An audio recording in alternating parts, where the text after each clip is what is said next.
Hola, bienvenidos a una nueva conversación pendiente. Ayer se produjo un fallo en segunda instancia que declaró, por ahora, inocente al presidente Álvaro Uribe Vélez, que había sido condenado en primera instancia como culpable en un fallo contra él por fraude procesal y compra de testigos y soborno de testigos.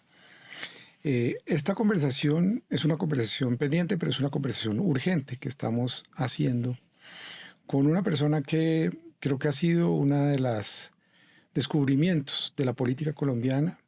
Descubrimientos no porque antes no lo conociera mucha gente, sino porque pasó a una discusión nacional en uno de los lugares más complejos que ha atravesado el gobierno del cambio de Gustavo Petro y Francia Márquez.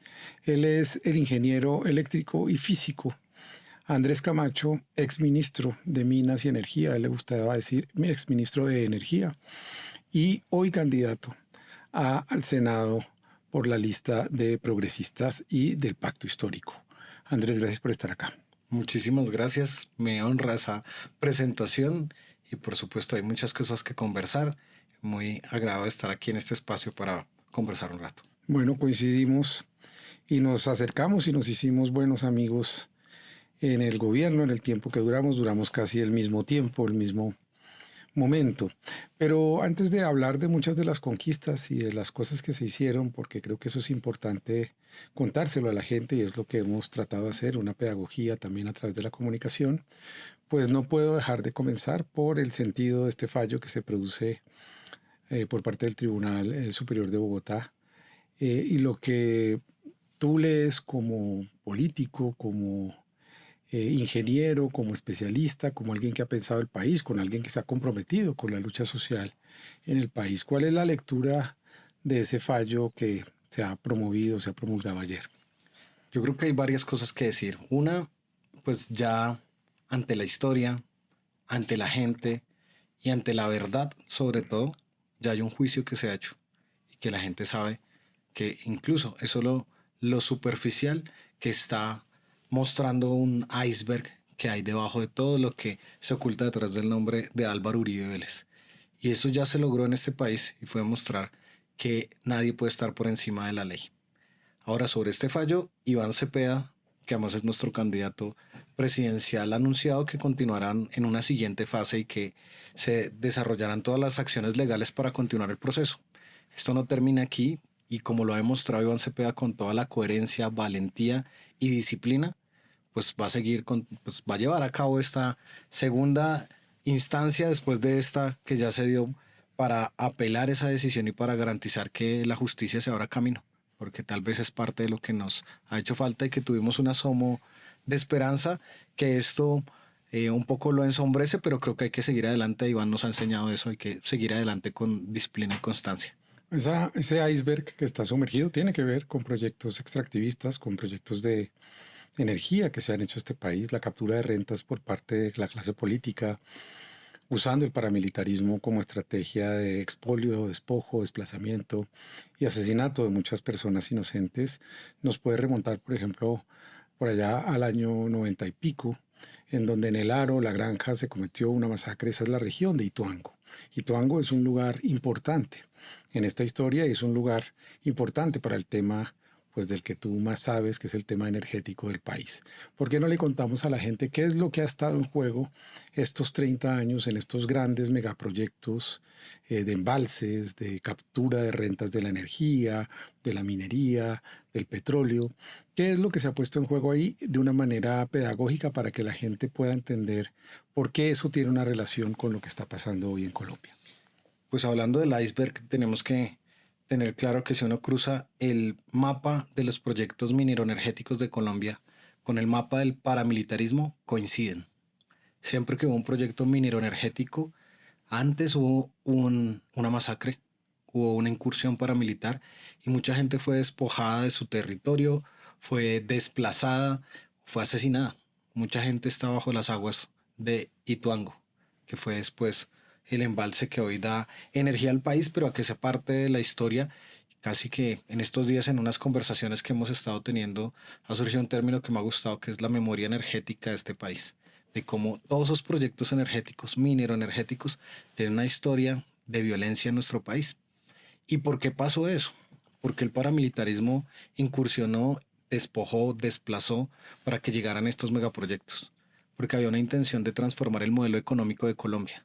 Y pasamos, y eso lo llamaron en algún tiempo los gobiernos anteriores, la locomotora mineroenergética. Y era poner a producir el país y depender únicamente de lo mineroenergético. Sacar de la tierra, sacar de nuestros territorios, hacer lo que se llama el modelo extractivista. Y el país quedó dependiendo de eso. Hoy, más del 52% de lo que vende Colombia al mundo es petróleo y carbón. Y nos ha vuelto un país dependiente. Y en ese camino se despojaron las tierras, se construyó el latifundio en Colombia, o se continuó construyendo el latifundio en Colombia, y los campesinos fueron despojados de la tierra. Y hoy, precisamente con una reforma agraria que estamos llevando a cabo, estamos intentando recuperar el campo porque lo que ha estado en disputa en los últimos 30 años de historia de nuestro país es la disputa por el modelo económico de Colombia. Uno entonces es el tema de los embalses y del agua, digamos, que produce energía. El otro ha sido el del carbón. En La Guajira hasta se intentó desviar un río, se desvió el río Ranchería y se asesinó a mucha gente por parte de un jefe paramilitar en el norte del país. ¿Cómo ha sido el proceso con el carbón?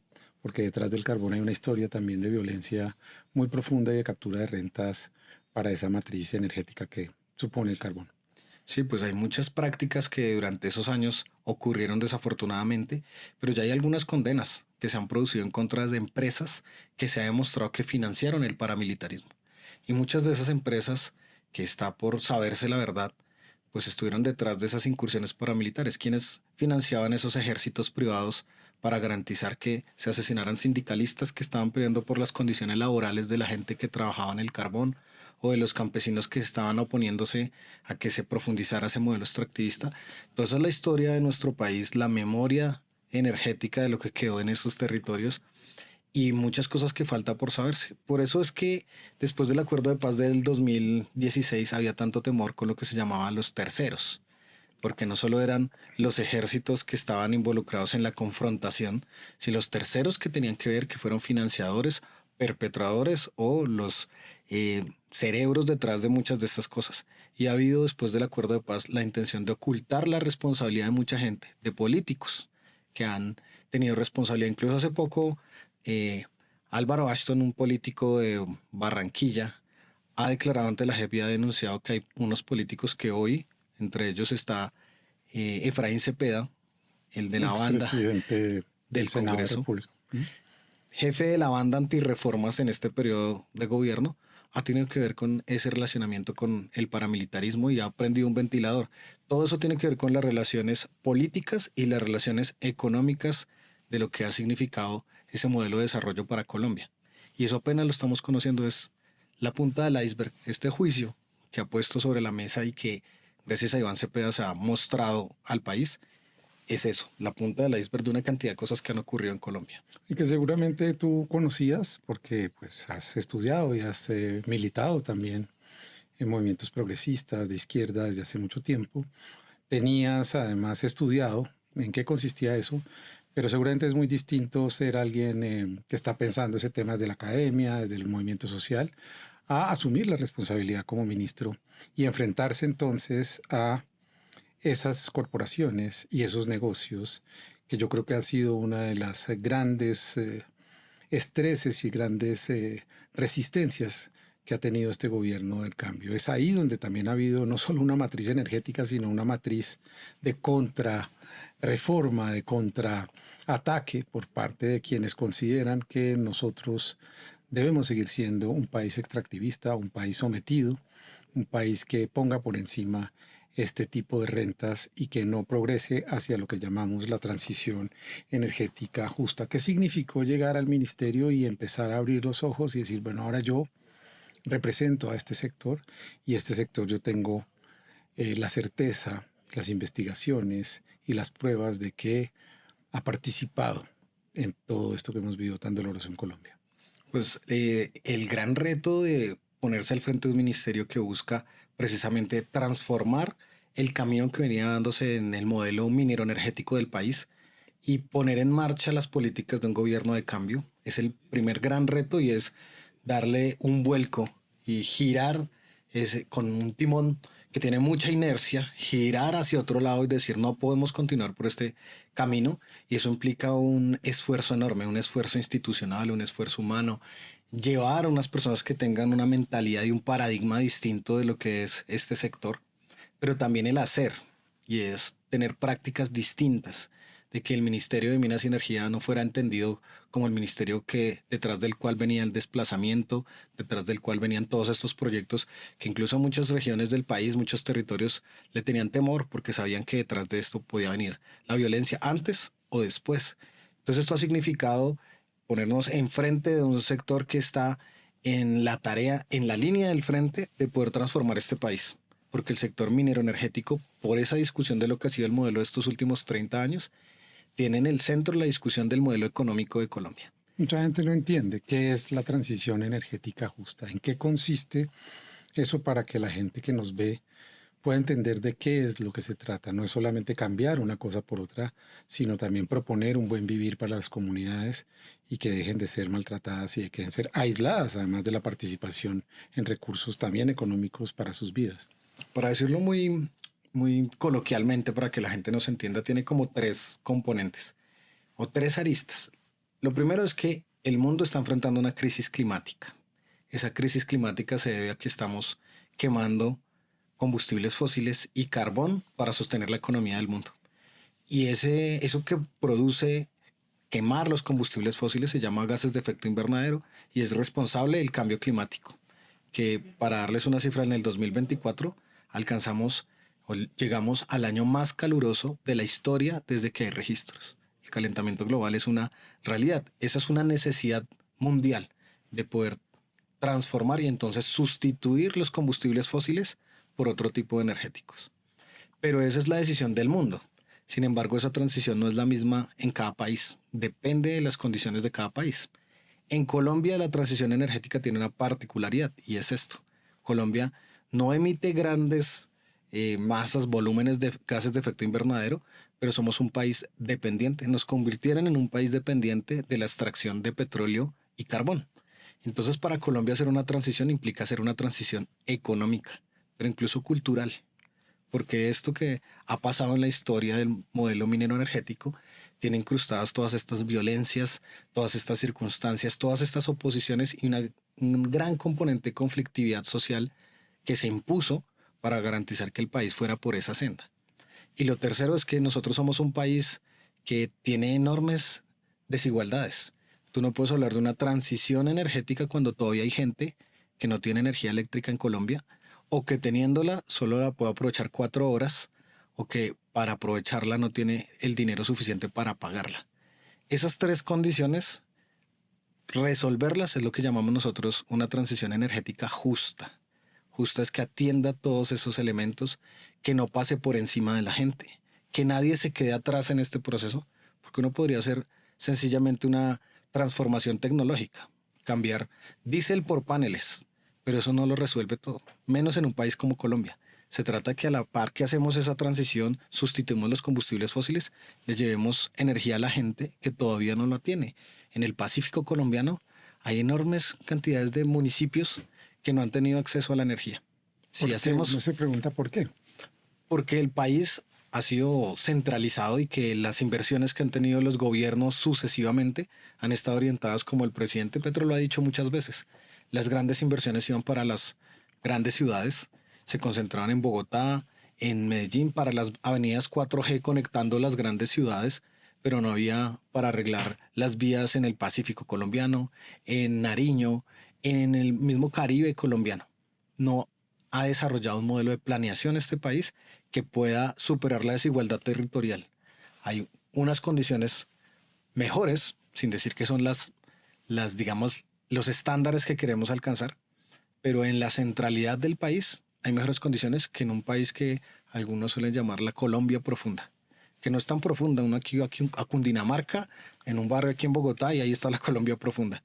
Y pues, ¿de qué se trata? Que las inversiones en este país han estado orientadas a unos sectores, a unos tipos de ciudadanos, pero no al conjunto de la ciudadanía. Y eso es parte de lo que vino a hacer este gobierno.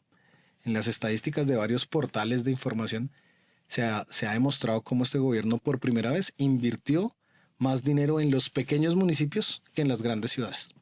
Y entonces, ¿cuál sería o cuál fue la propuesta que ustedes empezaron a llevar a cabo desde el ministerio? Es decir, dices que tiene que haber una transición energética justa, pero es un cambio de modelo.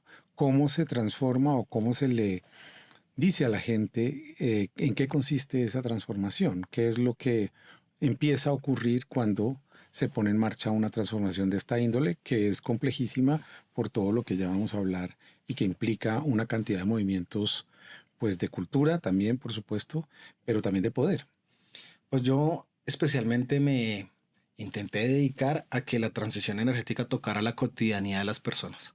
Porque cuando tú hablas del modelo económico, cuando hablas de todas estas violencias, pero a la gente le interesa su cotidianidad. Y lo que intentamos desarrollar fueron soluciones para que la gente tuviera acceso a la energía y que tuviera transición energética de sus propias casas. ¿Qué es eso? Tecnología. Así como se construyen grandes parques solares en el mundo y en Colombia también se están construyendo, yo puedo construir soluciones con energía limpia para un hogar, para una vereda, para una organización campesina. Y a eso lo llamamos comunidades energéticas. Yo creo que ese es el principal programa que en el sector minero energético sacamos adelante, que desde el Ministerio de Minas y Energía en este gobierno consolidamos, y es que la transición energética sirve para darle energía a la gente. Eso es un camino muy importante porque de esa manera la gente va a entender que esto sirve para algo, que le va a permitir tener beneficios concretos en su vida cotidiana. Tenemos una crisis de tarifas en el Caribe colombiano especialmente, y a través de la transición eso se puede resolver. Ese fue como el primer esfuerzo que logramos. Constituir muchas comunidades. Y no solo la constitución, nosotros, esto no existía. De hecho, cuando llegamos al gobierno, los sectores políticos de derecha se burlaban de nosotros y decían: ustedes, ¿cómo creen que una junta de acción comunal va a hacer energía, la va a poder administrar? Los indígenas, ¿cómo van a tener su propia energía? Eso lo tienen que hacer las empresas. Hoy ya existen más de 500 comunidades energéticas que el gobierno nacional ha financiado, que están operando y que sirven para que la gente administre su propia energía. Y para la gente que nos está viendo, que tal vez quiere entender con mayor profundidad, nosotros conocemos acueductos comunitarios que existen en una vereda, especialmente en la ruralidad, incluso en lugares de la ciudad, en La Calera, acueductos comunitarios, acueductos veredales. Una comunidad energética es un acueducto de energía, en donde las comunidades, una vereda, un grupo de ciudadanos se une para producir energía y aprovecharla en conjunto de manera asociativa. Y eso es lo que buscamos hacer para abrir un canal y una compuerta de lo que debe ser una transición energética justa en un país como Colombia. Energía para la gente, energía para todos, para todas. Y por supuesto, por esa vía, empezar a transformar la matriz energética del país, ir sustituyendo los combustibles fósiles. Ya logramos algo muy importante. Cuando llegamos al gobierno, teníamos menos del 2% de energía solar funcionando en el país. Hoy llegamos al 14% y hemos logrado que entren más de 120 parques solares en Colombia. Y eso cuenta en las grandes balances de energía, pero también hemos logrado que la gente en muchos territorios, esta semana se inauguró la primer granja solar pública municipal en Repelón Atlántico, que le da energía a 500 familias pobres. Y ese es el objetivo que nos hemos trazado en la transición, que la transición es tanto para la matriz energética como para las familias pobres de Colombia. Ni más ni menos en el ejemplo que pones de los acueductos, que es un buen ejemplo porque podría explicarnos rápidamente con ejemplos concretos cómo fueron declarados ilegales, cómo se ha perseguido a su gente, cómo los han tumbado incluso las grandes empresas que manejan el agua y que venden el agua porque no la quisieron declarar un derecho público y común, como lo intentó el referendo del agua hace casi 20 años. En este país hubo un referendo que votaron millones de personas, pero no logró pasar esa disputa. Yo creo que ahí está un poco el almendrón de la propuesta que nos jugamos, y digo nos porque yo insisto en cada programa que estoy hablando desde un lugar situado, no estoy hablando desde la presunta objetividad de la comunicación, que creo que es otra de las trampas que nos han hecho en estos últimos 30 años, pretender que la comunicación no tiene ideas, no habla desde un lugar y no defiende ciertos intereses. Nosotros aquí sabemos desde dónde estamos hablando. Entonces, ante ese ejemplo, yo creo que ahí ha estado un poco la disputa, ¿verdad? En darle poder a la gente, a que la gente misma pueda resolver sus asuntos, que creo que es el caso de la costa atlántica, ¿verdad? Y que mucha gente no lo entiende todavía. ¿Qué es lo que ha pasado en la costa frente a la AAA, frente a todas esas estas empresas que se volvieron dueñas del monopolio de la distribución de energía en toda la costa y en todo el Caribe. Pues en general esa es la historia de los servicios públicos en Colombia, que tiene que ver con el agua, que tiene que ver con el gas, que tiene que ver con la energía eléctrica. Y es que nosotros en la Constitución del 91 logramos derechos, y es una constitución garante de derechos, establece el Estado Social de Derecho, pero también fue la implementación del modelo neoliberal. ¿Y qué hizo el modelo neoliberal? La privatización de sectores estratégicos del país. Hoy los sectores estratégicos y, por ejemplo, los de servicios públicos están en manos especialmente del sector privado. Y no queremos decir con eso que estemos en contra de la empresa, como muchas veces se intenta mostrar. Lo que pasa es que la teoría del mercado establece que debe haber libre competencia. Y en Colombia lo que ocurrió es que no hay libre competencia. Se han creado monopolios. Y cuando se crean esos monopolios, tú puedes especular con los precios. Y en este caso se especula con los precios del agua, los precios del gas y los precios de la energía. Y hay empresas que han, así como el extractivismo ha sacado de nuestro territorio riquezas, también a través de todos estos servicios públicos se ha extraído a la gente más pobre de sus derechos y de sus recursos. Y por eso es importante avanzar en reformas en este sector y por eso ha sido también estratégico que ciertos sectores se apoderen del control de esos sectores estratégicos. Y esa es la historia de todos los servicios públicos. El agua está privatizada, el gas está privatizado, la energía está privatizada. El año pasado que tuvimos un fenómeno del Niño, yo siendo ministro, creo que fue de los momentos más duros que tuve que pasar, porque venía entonces toda la ofensiva diciendo que el país se iba a apagar y que nosotros tuvimos que tomar muchas medidas, incluso ingresando mucha energía solar para garantizar que sostuviéramos el abastecimiento del país. Pues tenía que ver con que el Estado no controla la energía realmente. El Estado entregó por el modelo neoliberal la energía a las empresas privadas y hoy para hacer una transición energética tenemos que pensar en la soberanía energética. Para hacer la transición el Estado tiene que jugar un papel y los servicios públicos ahí son importantes. Entonces, hoy, por ejemplo, ya saliendo del ministerio, estamos trabajando en algo que se llama MODEN, Movimiento por la Democracia Energética. Es un movimiento social para defender la transición energética, para defender los intereses de los usuarios de servicios públicos, porque el país, así como necesita una reforma agraria, necesita una reforma energética. Tierra para el que la trabaja y energía para toda la gente. Para los que las pueden, además los que la producen, porque la gente misma puede producir. Pero te voy a insistir en la pregunta, porque llevamos 30 años viendo a la costa con calor, la gente se queja, y es un poco uno de los caballitos de batalla de la política electoral colombiana. Mostrar la deplorable situación cada cierto tiempo, cada vez que hay elecciones, para decir ahora sí lo vamos a solucionar. ¿Qué es lo que no se ha podido solucionar? ¿En qué tiene que ver con eso las juntas directivas, la CREC, todo ese ecosistema de institucionalidad, llamémoslo de alguna manera, que no deja que esa transformación se dé pues a gran escala? Hay un problema estructural, dos problemas estructurales que tenemos en el Caribe. El primero es que el Caribe tiene unas condiciones ambientales en la costa especialmente que afectan el funcionamiento de las redes, que requiere más mantenimiento que cualquier otra red en otro lugar del país. Y eso entonces implica que las empresas que allí operan tengan los recursos para ir haciendo los mantenimientos y para que vayan mejorando la infraestructura. Pero lo que ha pasado en la historia del país es que ha pasado por allí empresas como por ejemplo Electricaribe, que tenía la responsabilidad de arreglar las redes, de mantenerlas, de hacer inversiones y no lo hizo. Y entonces las redes se fueron deteriorando y eso afecta a la calidad. Y cuando hay afectación de la calidad, la gente dice, yo no pago o voy a conectarme incluso ilegalmente. Y eso genera un círculo vicioso que se ha convertido en un gran problema estructural en el Caribe. Pero lo segundo también tiene que ver con la manera en la que se produce la energía en el Caribe. En el Caribe solo se produce energía con plantas térmicas, es decir, con petróleo, pues diésel y con gas. Y esa es la energía más costosa. Solo hay una hidroeléctrica y es de las más pequeñas del país en el Caribe colombiano. Urrá. Urrá. Que además hay una historia allí de desplazamiento a indígenas en la hidroeléctrica de Urrá. Y solo hay esa hidroeléctrica. Y entonces la energía del Caribe se produce especialmente con generación térmica. Pero hoy resulta que esos dos problemas se pueden resolver de forma estructural. Primero, porque el Caribe tiene sol todo el año.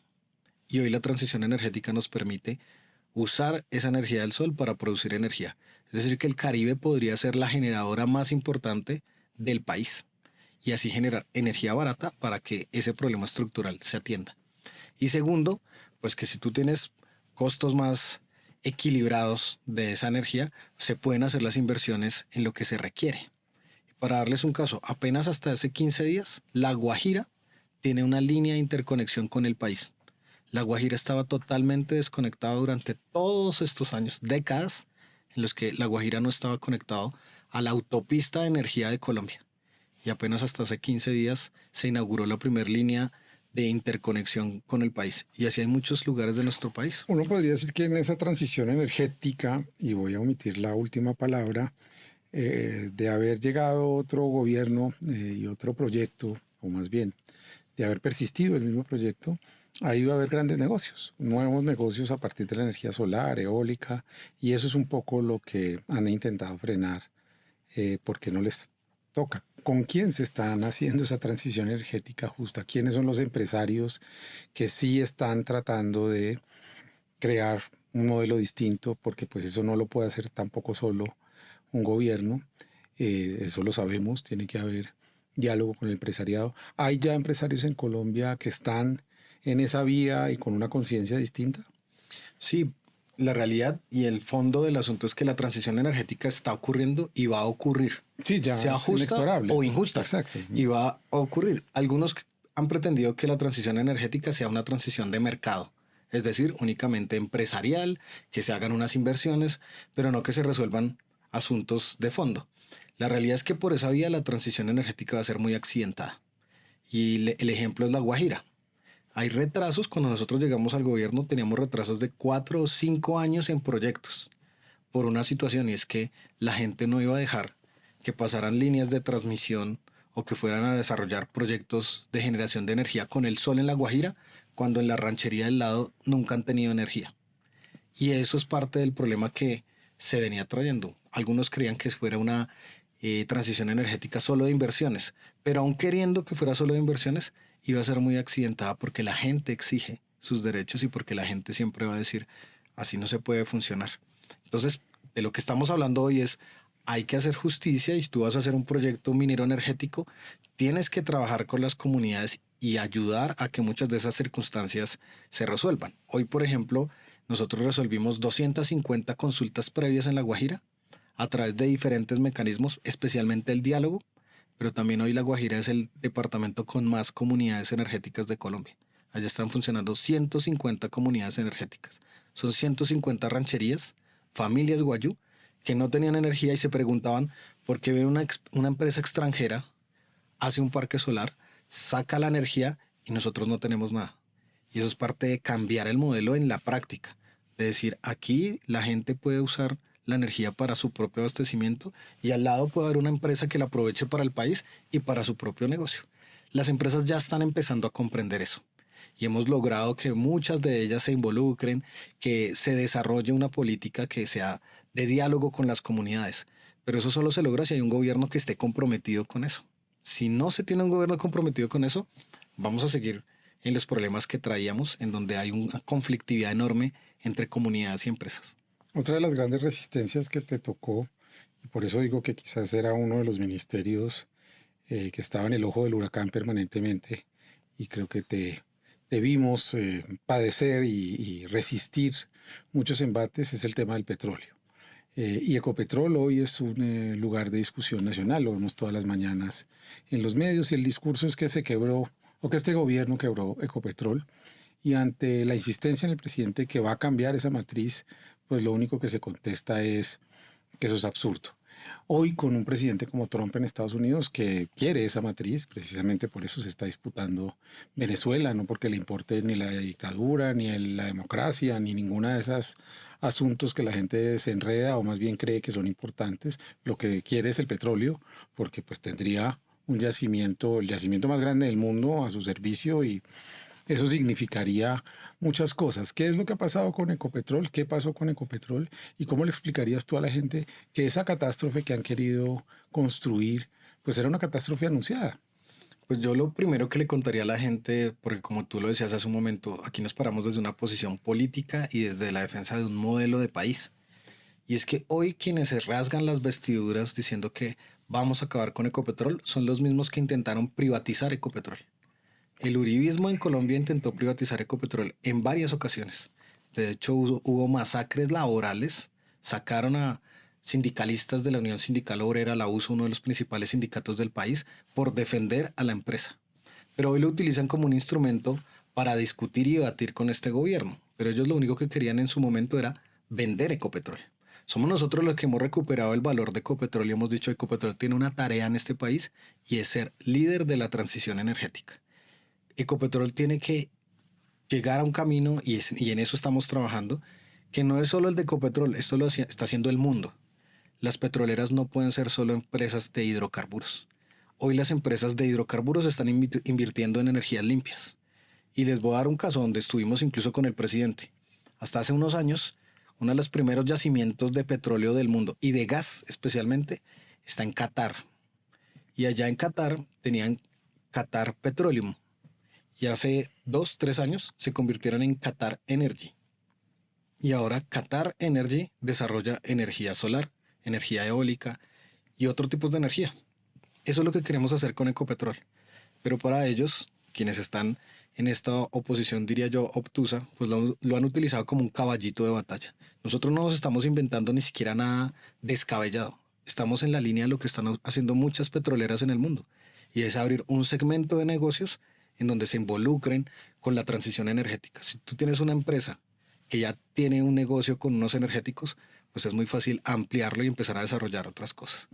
Pero también hay que contarle a la gente algunas cuentas que no son claras y que cuando en la opinión pública se manejan de manera amañada, quedan titulares. Entonces dicen que hemos disminuido las ganancias de Ecopetrol. No es cierto. Lo que pasa es que el petróleo depende del mercado internacional. Hace 10 años producíamos 650.000 barriles de petróleo diarios, pero el barril de petróleo estaba a $120. Producíamos 650 a $120, teníamos una ganancia. Hoy producimos 750.000. Producimos más que hace 10 años, pero el petróleo está a $62 a la mitad. Entonces no es que nosotros hayamos hecho un trabajo terrible con Ecopetrol, es que precisamente la fluctuación del mercado internacional, lo que está haciendo Trump, las guerras, hacen que los mercados internacionales sean fluctuantes. Y por eso Ecopetrol tiene que hacer la transición. Si se queda dependiendo únicamente del petróleo, si el país depende únicamente del petróleo, vamos a tener una dificultad como país. Lo responsable es hacer la transición energética justa. La gente creyó durante 30 años que esto eran asuntos técnicos para expertos y no tenía nada que ver con lo político. Tú ahora pues decides dar un paso hacia lo político, un paso digamos más visible, porque has estado en lo político mucho tiempo. ¿Cómo es que un físico y un ingeniero eléctrico cuando es joven empieza a decir esto es político, esto tiene que ver, tiene un sentido político en un momento en donde todos estos asuntos estaban reservados para unos tecnócratas que eran los que decidían y además uno en la prensa leía y no entendía absolutamente nada de lo que se estaba discutiendo porque pues no había pedagogía al respecto? Voy a empezar de eso último hacia atrás. Apenas salí de ministro, entonces me invitaron a varios eventos, foros, y en uno de ellos hubo una investigación de Climate Tracker donde habían hecho un análisis de quiénes informaban sobre la transición energética en Colombia. Y analizaron más de 1.500 artículos en el país durante un año. Y encontraron que había fake news, que había desinformación, pero un dato mucho más importante, que la opinión, y cuando se dice en la opinión pública, consultamos expertos, y uno va a revisar quiénes son los expertos, en el 90% de las veces son quienes han tenido relación con la industria de hidrocarburos. Es decir, que los expertos energéticos en Colombia son expertos fósiles, les he llamado yo. Y ahora lo que nosotros estamos haciendo es hay que construir unos expertos de la transición. Y por eso nos vamos a esta tarea de el ejercicio político y disputar con argumentos técnicos y políticos esto que está ocurriendo. Hay unos expertos fósiles que quieren retrasar la transición y hay otros que estamos luchando porque la transición se abra camino. Y ahí voy entonces a lo de atrás, como un físico, ingeniero se mete en todo esto. Pues la realidad es que yo vengo desde muy joven de las causas sociales. Yo vengo de un barrio popular, me formé en un colegio público, llegué a la universidad pública, en la universidad pública me formé como dirigente estudiantil. Era un dirigente estudiantil bastante extraño porque no había muchos ingenieros, pero ahí fui dirigente estudiantil, fui representante de los estudiantes en mi universidad y desarrollé un liderazgo, pero además una formación técnica, ingenieril, tecnológica, científica, que hoy después del correr del tiempo me di cuenta que pues no es que abunde mucho en nuestros sectores progresistas. Y al ver eso, al ver esta contienda política que tenemos de argumentación y una suerte de tecnocracia que nos quieren imponer, pues quienes tenemos este conocimiento tenemos que saltar a dar una disputa también política y hacer un poco también este ejercicio de ayudar a que la gente entienda un poco más didácticamente de qué estamos hablando. Porque cuando pasa como algunos de esos profesores que explican tan enredado para que no entendamos, pero solo para quedar como eruditos. Y lo que nosotros necesitamos es que la gente entienda para que sepa lo que está pasando. Y por eso nos arrojamos en esta tarea de hacer política y de construir un movimiento por la transición energética y también de esta candidatura en la que estoy yo hoy para llegar al Congreso. Hay una comisión de asuntos minero-energéticos, que es la comisión quinta. Y en esa comisión quinta mayoritariamente están los que son patrocinados por las petroleras y las mineras, es decir, congresistas fósiles. Y ahora necesitamos congresistas de la transición. Ha habido históricamente otros liderazgos en el sector del progresismo que hayan llegado al Senado a discutir estos asuntos, porque uno los ha oído desde el liberalismo, gente que ha sido ministra y que después ha trabajado en estas empresas, que es otra de las preguntas que yo me hago, y es esos expertos en general digamos, gobernado lo público, pero después en 5 minutos están en las empresas que supuestamente controlaban o que supuestamente vigilaban, que es muy absurdo, ¿no? Es una puerta giratoria evidente y absurda que se ha recorrido en Colombia. ¿Ha habido realmente debates de fondo sobre la transición energética justa en el Senado de la República? Ha habido debates, pero la realidad es que desde donde nos ubicamos, los sectores progresistas, los sectores de izquierda, por lo general siempre ha sido desde el ambientalismo. Y pues ahí hay unas diferencias y digamos unos saberes también. Que se den estos debates y estas discusiones un poco más, no solo desde el ambientalismo, yo me identifico y espero que la gente me lo entienda como de un ambientalismo desde la ingeniería, en donde hay unas discusiones con los ingenieros de petróleos, con la ingeniería de la minería, que no es tanto desde el ambientalismo, en donde se defienden unas causas, sino también desde cómo gobernamos el petróleo, cómo gobernamos la minería, cómo nos damos cuenta de una serie de ejercicios que se están haciendo ahí. Y realmente desde este campo y desde esa perspectiva no ha habido muchas disputas y mucho conocimiento en el Congreso. Sí tenemos en esta bancada, especialmente la última bancada que hemos tenido, la bancada actual del Pacto Histórico, hemos tenido unas discusiones importantes. Por ejemplo, la del fracking, la prohibición del fracking en Colombia. Ahora tenemos unas candidatas, especialmente, que están saliendo a decir que lo que Colombia necesita es fracking. Y ahí ese es también un punto de debate sobre lo que es el modelo económico del país y si se necesita o no se necesita. Pero desde el saber que tengo, desde la ingeniería, desde la física, uno puede aportar otros elementos, otros lugares de enunciación y argumentación para confrontar ese tipo de argumentos también desde el otro lado, de lo que llamo pues los congresistas fósiles, los expertos fósiles, que justamente tienen que ver con esas puertas giratorias. Cuando uno analiza quiénes son los expertos a los que consultan los medios de comunicación, son los exministros, exviceministros, excongresistas, todos vinculados a la industria de los hidrocarburos. Que han ganado dinero con esa industria. Así ni es. más ni menos, que eso hay que decirlo. Otra matriz de la cartera que llevaste y que creo que tiene que ser un horizonte político para Colombia es el tema de la minería. Yo me empecé a enterar de muchas cosas que no conocía. Por ejemplo, fuimos a barbacoas en Nariño y supe que en Nariño, por ejemplo, se extrae el oro, pero no se certifica en Nariño. Se certifica en Antioquia y así las regalías que le corresponden a la gente de Nariño terminan yéndose para Antioquia. El tema de las regalías es central, también como discusión política, y el tema de la minería, del oro y de los minerales raros que hoy son centrales para la discusión global, es trascendental para nosotros. ¿Por qué no me explicas un poco también por qué hay una disputa política y en qué consiste esa disputa desde el lado de la minería? Ese modelo que ya hemos explicado en los hidrocarburos, en la energía, se expresa en la minería también a través de una ley que es el Código Minero. Y el Código Minero estableció que en Colombia solo se puede hacer mediana y gran minería. Y estableció unos requisitos que solo pueden cumplir las grandes empresas mineras. Y entonces, por una ley de un tajo, se sacaron a los pequeños mineros. Pequeños mineros que existen, por ejemplo, ayer estuve en estos días ya en el Chocó, en Quibdó, y hay mineros ancestrales. Tal vez para muchos que vienen del movimiento ambiental o que venimos de los movimientos sociales, no era muy frecuente entender esto de la minería ancestral. Pues sí, lo que pasa es que en Colombia, a nuestro territorio, incluso en ese momento era la Gran Colombia, trajeron esclavos para hacer minería. Y los pueblos afro en Colombia especialmente llegaron esclavos en la minería. Y aquí hay pueblos enteros que tienen una ancestralidad de un saber. De ahí viene también Francia Márquez. La familia de Francia Márquez, su descendencia está allí, en la minería ancestral de mucha gente que fue esclava y obligada a ejercer la minería. Y por eso hay unos saberes incluso alrededor de la minería, una cultura alrededor de la minería, y por eso se habla de una minería ancestral. Pero con una ley establecieron que solo la minería la pueden hacer las empresas. Y entonces, ¿qué ocurrió? Que cerraron la puerta y todos esos pequeños mineros, mineros ancestrales, pequeños mineros, minería de subsistencia, quedó por fuera.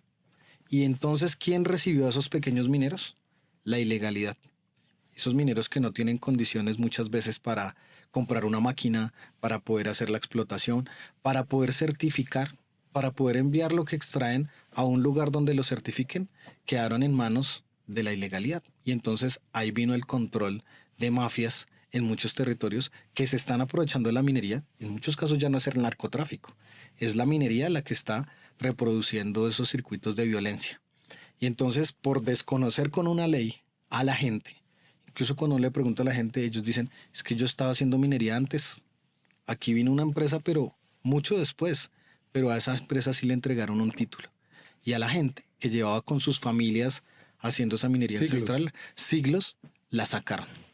Eso hay que resolverlo. Y eso fue parte de la discusión. No solo la sacaron, la asesinaron a muchas. Y en muchos lugares ha ocurrido lo mismo del despojo, el desplazamiento, en fin. Y hoy los tienen como presas a muchas de estas personas del conflicto armado en nuestro país. A eso ese problema tenemos que resolverlo. Y nosotros nos dimos a la tarea de una nueva ley minera, de cambiar el modelo minero. Hicimos algo que apenas hoy está en discusión, que se va a llevar al Congreso, y fue discutir esa ley minera con los pequeños mineros, con la minería ancestral. Y por primera vez en Colombia se discutió una ley minera con los mineros ancestrales, con los pueblos afro, con los pueblos indígenas y con muchas organizaciones mineras. Ya hay un proyecto de ley listo para llevar precisamente a la Comisión Quinta y reformular ese modelo minero que expulsó a la gente y que nos ha metido en esta discusión. Y que nos pueda permitir, por ejemplo, democratizar, así como estamos hablando de democratizar la energía, hay que democratizar la minería. Y entonces esos pequeños mineros que necesitan un título, poder trabajar, así como hay títulos para las grandes mineras, hay territorios, incluso consejos comunitarios que se dedicaban a la minería, pero encima les pusieron una empresa. Y hoy eso hay que resolverlo porque eso son parte de las conflictividades que hay en Colombia. Lo que vimos en Barbacoas, además de una institucionalidad que fue creada para atender a unos y desatender a otros. Por ejemplo, la oficina de certificación del oro. Entonces, ni Nariño, ni el Cauca, ni Chocó estaban certificando porque no habían oficinas. La oficina estaba en Medellín. Y entonces, ¿quién se quedaba con las regalías? Medellín. Le quitamos la delegación minera, que así se llama, y dijimos, no, la delegación minera tiene que estar en cada uno de los territorios. Y de ahí fue donde empezó a sonar algo que el gobernador de Antioquia empezó a decirle al presidente, que es que odiábamos a los paisas. No odiamos a los paisas, lo que pasa es que hay que ser equitativos. Y así como hay unos mecanismos para certificar en unos territorios, pues si es en Nariño, es en Nariño, si es en el Chocó, es en el Chocó. Y nos dimos a la tarea de abrir oficinas de la Agencia Nacional Minera en esos territorios. Era solo abrir oficinas. Abrir oficinas es construir, crear la institucionalidad. Crear institucionalidad, que llegue el Estado. Entonces, ahora en el Bajo Cauca, en Barbacoas, en Tumaco, en Nariño, en Quibdó, hay oficinas de la Agencia Nacional Minera. Y ahí los pequeños mineros pueden ir para construir circuitos de formalidad. Pero hay todavía mucho que trabajar y apenas ese modelo lo estamos empezando a transformar. Esas discusiones se van a dar en el Congreso. Así como necesitamos una reforma laboral, pensional, En el sector minero energético apenas estamos arrancando las transformaciones que se requieren y por eso estamos trabajando para un siguiente gobierno. Le hice la misma pregunta a la exministra Lorena Ramírez frente a el mundo del trabajo y frente a los empresarios. Una sindicalista, una mujer aguerrida, una mujer comunista, pues obviamente les significaba a estos empresarios casi su anatema, su antagonista, incluso un antagonismo con mucha emocionalidad compleja.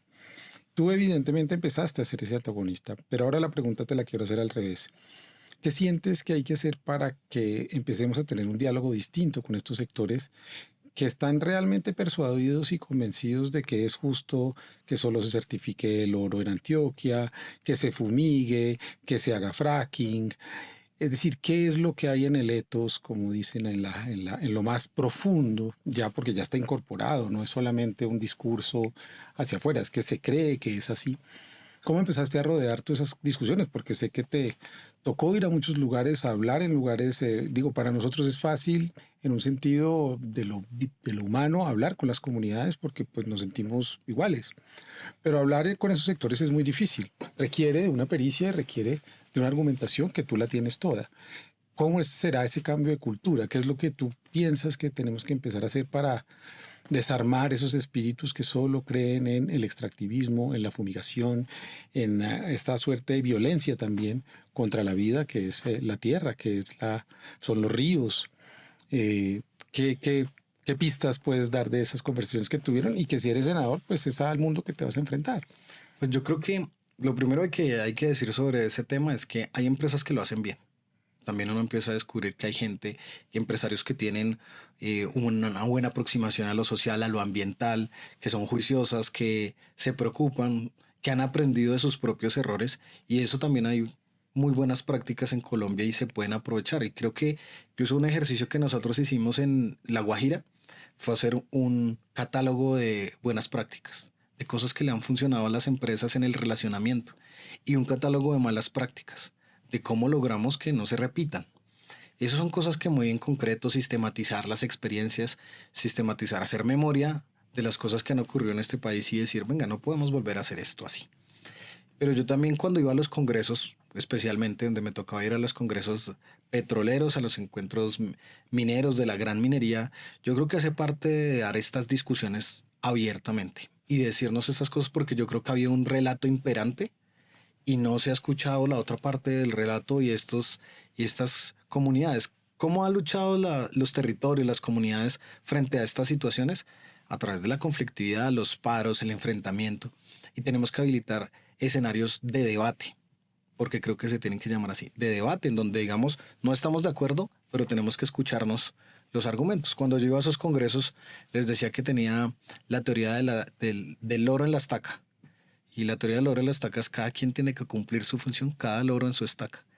Parte de nuestro problema es que las empresas intentan suplantar o son a veces llevadas a suplantar al Estado, porque en una región donde no hay nada, Estoy... llega una empresa y la gente quiere que una empresa le resuelva todo, que le resuelva la escuela, que le resuelva el colegio, que le resuelva. Y eso ocurre porque no llega al Estado. Entonces el Estado tiene que hacer lo que tiene que hacer. Cobrarle los impuestos a la empresa, garantizar que cumple lo que tiene que cumplir, sus reglamentos, pero las empresas no pueden reemplazar al Estado.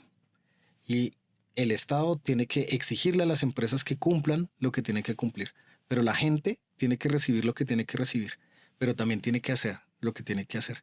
Y yo creo que parte de lo que nos toca hoy en todo este escenario de diálogo es hacer la minería, pero ¿cómo hacemos la minería bien? Tenemos que ponernos de acuerdo cuáles son las reglas del juego para hacer bien la minería, en donde las grandes mineras puedan hacerlo, que lo hagan bien, que no saquen del camino a los pequeños, en donde el Estado y las empresas seamos socios, pero donde la gente también pueda vivir de eso como lo ha hecho de manera ancestral. Yo estoy convencido que lo podemos hacer. De pronto nos vamos a demorar, pero es parte del debate, incluso de lo que el presidente nos decía y que ha manifestado del diálogo nacional y de lo que hoy nuestro candidato presidencial Iván Cepeda dice. Se requiere un diálogo nacional en cada tema. Entonces, en el sector minero energético, hablemos de esto, hablemos de lo que pasó, hablemos de hacia dónde queremos ir y cómo nos ponemos de acuerdo. Incluso eso es parte, yo creo que del camino constituyente. Y son constituyentes temáticas.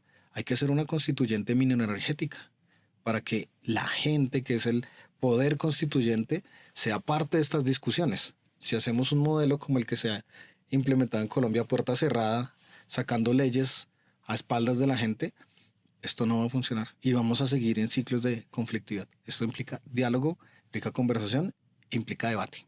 Como yo aprendo mucho aquí, por eso es que me interesa tanto la conversación, porque realmente aprendo, no me quiero quedar sin la explicación sobre los minerales raros, porque es una discusión global, porque Colombia es estratégicamente importante en esa discusión. ¿Qué son los minerales raros, el coltán? ¿En dónde está esa disputa y por qué a veces eso se está eludiendo de la discusión? Como que nos vamos al petróleo, a la minería, a la energía, y eso sigue estando por allá lejos.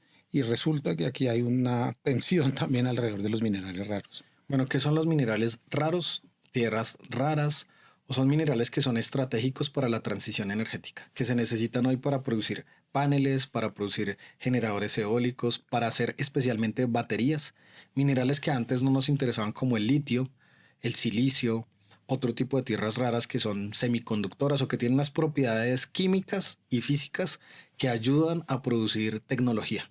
Los celulares hoy están llenos de minerales que son necesarios en ese avance tecnológico. Y resulta que la mayoría de esos minerales raros, estratégicos para hacer esa transición, están en el sur global, están en Latinoamérica, están en África. Y hoy a lo que nos enfrentamos es que si no gobernamos, por ejemplo, la minería, lo que ha pasado con el carbón nos va a pasar con los minerales raros, con el litio, con el silicio, con otro tipo de minerales. Entonces, resolver esa nueva ley minera implica que esa minería aprendamos de lo que ya pasó y dejemos unas reglas claras de cómo se va a explotar el litio en Colombia, cómo se va a explotar los minerales raros, el silicio, otras cadenas de producción de minerales, porque hasta el momento hemos desarrollado sobre todo carbón, oro, ya hay unos desarrollos importantes de cobre, pero podemos ir a empezar a desarrollar otros minerales. El tema es prepararnos para eso. Si no logramos prepararnos, va a ocurrir algo que puede llamarse el neocolonialismo. Y es que vayan nuevamente las grandes empresas, potencias mundiales, a extraer de África, extraer de América Latina y llevarse la riqueza. Esto es un debate geopolítico.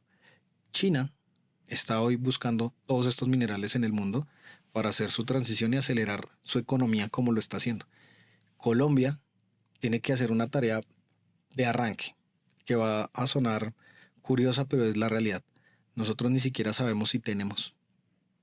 Te iba a preguntar, ¿no? ¿Dónde está? ¿No? ¿Sabes? Sé que hay coltán en la Amazonía, ¿no? Sí, pero parte de lo que nos corresponde es saber qué Investigar. tenemos. Sí.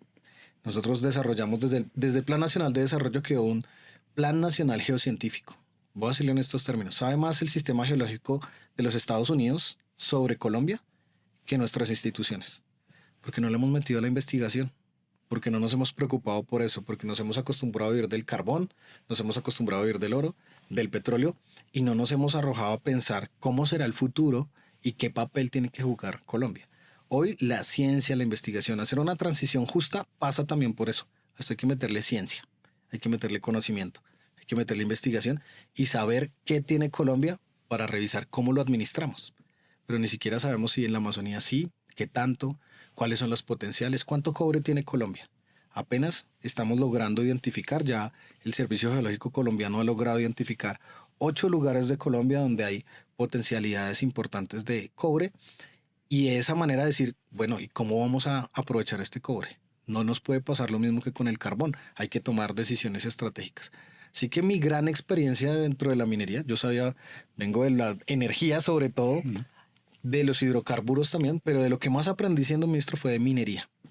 Y mi conclusión es que nosotros tenemos que gobernar la minería y hacer una minería distinta, lo que hemos llamado una minería para la vida. Si no la gobernamos nosotros, nosotras, con la misma gente, incorporando a la gente en estas discusiones, la minería va a ser gobernada por el mercado. Y en el mercado no va a importar muchas cosas, no va a importar la gente, si cómo quedan los territorios. Eso ocurre con el mercado cuando lo importante es generar rentas.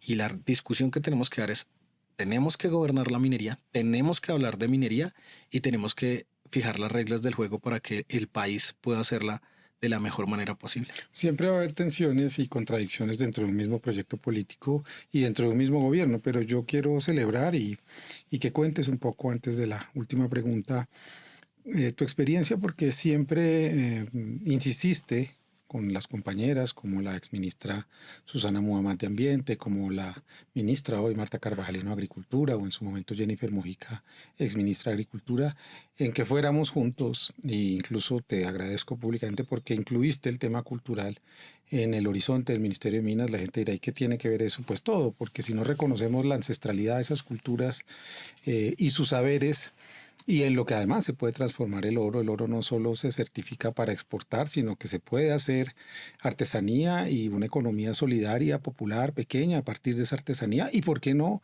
gran joyería como la que hubo en todo el Chocó, los grandes joyeros del Chocó en los años 40 y 50 que iban a todas las islas del Caribe, por ejemplo, a ofrecer su artesanía en esos casinos y en esas exuberantes islas de la fantasía.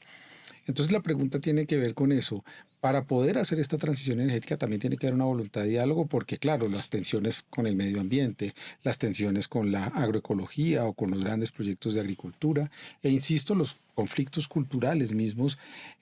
¿Cómo percibiste ese trabajo? Que no he hablado mucho de eso aquí en estas conversaciones y ahora que coincidimos de nuevo en un par de sillas, me gustaría que contaras, porque yo creo que esa voluntad también la tenemos que contar, la voluntad de trabajar juntos y aprender de las contradicciones y de llegar a acuerdos, porque también tenemos que llegar a acuerdos dentro de un mismo proyecto. No todo es feliz y este no es el paraíso de la paz, tampoco hay conflictos, ¿no? Sí, por lo general cuando no le corresponden estas instituciones, entidades, sobre todo los ministerios que tienen que ver con infraestructura, el Ministerio de Transporte, el Ministerio de Comercio, el Ministerio de Energía, en fin, siempre hay contradicciones porque cuando hay una infraestructura hay impactos. Y siempre vamos a tener tensiones, eso se vive en todos los gobiernos, las tensiones con el Ministerio de Ambiente y Desarrollo Sostenible, con otras entidades, con ANLA, con otras entidades, pero eso hay que saberlo manejar. Para mí lo importante de saberlo manejar es tener una claridad y es que la transición energética no es de un ministerio. La transición energética es de un país, de una sociedad. Y la transición energética, arrojarnos en esa tarea, que es la tarea de la humanidad, esta decisión de hacer una transición energética, es lo que ha decidido la humanidad en diferentes encuentros climáticos durante ya más de 50 años. Esta decisión de la humanidad no puede recaer en manos de un ministerio. Un ministro no va a hacer la transición energética. Lo que tenemos que hacer es que el Estado haga la transición energética, que la sociedad colombiana haga la transición energética. Y ahí necesitamos de todas las instituciones, incluso no solo nacionales. Mínimo en la discusión de transición energética tenemos que estar el Ministerio de Transporte, que tiene su responsabilidad en la movilidad del país, el Ministerio de Vivienda también, el Ministerio de Hacienda, porque esto requiere recursos, el Ministerio de Ambiente, el Ministerio incluso de Defensa en un país que tiene conflictividades, que tiene un conflicto armado todavía vigente, donde enfrentamos grandes retos, el Ministerio de Energía, y hay unos que siempre están ahí como en la tarea, pero definitivamente la transición no es de un ministerio, la transición es de todas, de todos, y por ejemplo yo he dicho, y no porque nos hayamos conocido en el ejercicio del gobierno y porque nos hayamos caído muy bien, sino porque realmente incluso esto de profundidad es un cambio cultural. Muy profundo. Muy profundo, porque es salir del extractivismo, de un modelo de país, de una forma de pensarnos las relaciones en un territorio, de la manera en la que vivimos, a pensarnos otra manera, es una transformación cultural muy grande, es un cambio de paradigma. Y eso implica que la gente sepa, que la gente conozca, que la gente reconozca sus incluso saberes, sus condiciones, sus propias historias. Si no logramos que todo eso se articule, es muy difícil hacerlo. Y yo cuando iba a todos los eventos les decía es que la transición energética no lo voy a hacer yo, no la hace este ministerio, tenemos que empujarla a todas, incluso a otros niveles, porque la transición energética en La Guajira es distinta que en Caquetá, la transición energética de Arauca es distinta a la de Bogotá.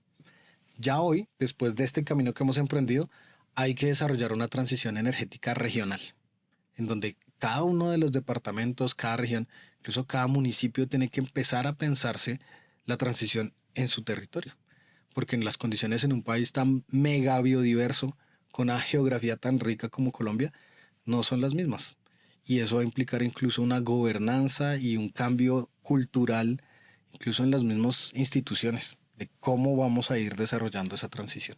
Voy a tomar prestada para la pregunta final una idea del feminismo y es que lo personal es político. Y tú, habiendo encarnado este desafío que te puso enfrente del presidente y quienes te recomendaron para estar al frente de los destinos durante un tiempo de la energía y de la minería en el país. Ahora, este próximo domingo 26 de octubre, participas por primera vez en una elección popular.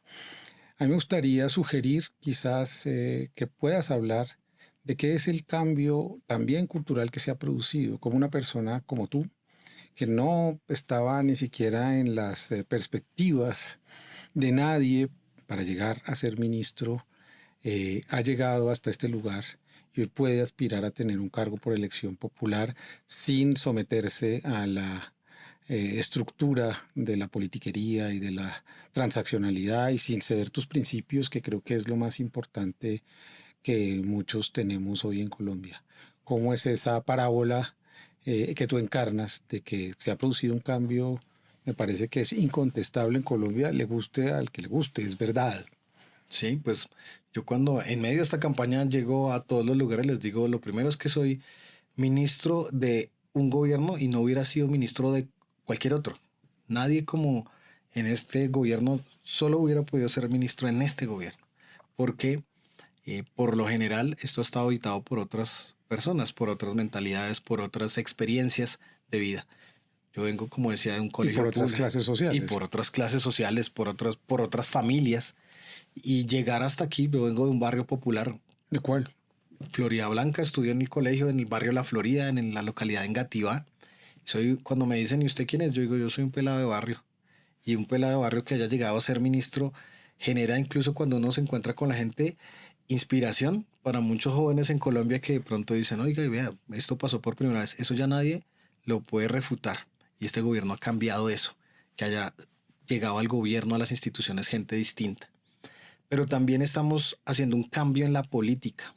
Tal vez esto que está ocurriendo con la consulta del pacto histórico no se ha entendido en esa dimensión, pero yo quiero aprovechar para decirlo. Estamos en un proceso de desprivatización de la política. Por lo general, y la gente que conoce en muchos territorios de Colombia sabe que para llegar a un cargo político le cobraban a la gente. Venden los avales. Partidos tradicionales venden el aval para que puedan participar en una elección. Nuestro partido, el Pacto Histórico, está democratizando la política. Nunca en la historia del país se había sometido a consulta a la gente que quiere acceder a un escaño en el Congreso. Y por eso no lo estamos jugando ahí. Tenemos al Senado, somos 145 candidatos, candidatas, y en un ejercicio democrático estamos haciendo la campaña, recorriendo todo el país en el caso del Senado, en el caso de las cámaras en sus regiones, para decirle a la gente queremos representar al pacto.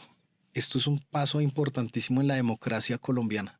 Es la democratización de la política. Incluso me atrevería a decir la desprivatización de la política. Que cualquier persona que quiera participar en política tenga mecanismos para hacerlo y que no esté sujeta, por ejemplo, a la venta de avales, a la compra de votos, a una serie de prácticas que hay que ir cambiando. Así que con este gobierno no solo ha llegado gente distinta, sino que también hemos estado implementando metodologías distintas. Hemos habitado, desarrollado los ministerios, las instituciones de formas distintas y hoy estamos haciendo un ejercicio de transformación de la misma política.